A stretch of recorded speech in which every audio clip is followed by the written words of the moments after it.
Hello everyone, my name is Przemek Chojecki and you're watching my YouTube channel. This episode is about quantum supremacy or quantum advantage achieved recently by Google, and what does that mean exactly. So I have a couple of people asking me about that already who are not in quantum computing, whether that means like the end of standard computing, the classical computing, and what it is exactly. So first of all, quantum supremacy, quantum advantage is supposed to mean that a given the use case which shows that a given computation is done much faster on quantum computer and quantum machine than on any kind of a standard classical computer, supercomputers included. And this is precisely what Google showed. So it's Sycamore devices, so Sycamore device, a quantum computer with 54 qubits, basically showed a computation, a sampling, so a verification of like the random distribution is randomly distributed, really the set of data is randomly distributed, so that's like a small task. I will explain that later. They showed that basically they could done this computation, this verification of this randomized data is really randomized in 3 minutes 20 seconds, and they claimed that the IBM supercomputer would do that in like thousands of days if it would finish it at all.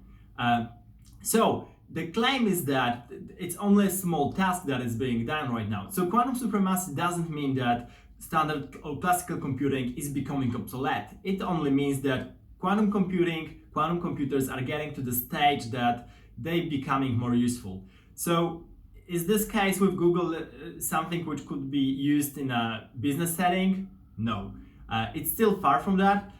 So this is like a small task. The one that actually which was predicted for quite some time. I actually have a Medium article dated November 2018 where I actually make a prediction that you should look for quantum supremacy in sampling. Exactly what Google did right now. So that's great to see that. That's a great progress actually along the way. But first of all, it's really exciting, but it doesn't mean that classical computing is going anywhere. Anyway, it's in the end what probably people are trying to do is combine quantum computing with classical computing, because only some very specific tasks will be solved in quantum computing. So it's not be like your usual laptops will be running on quantum computers. It's rather something which will work for you in the cloud for some of the computations, and it will be really useful for large-scale tasks which otherwise would take forever to finish the computations.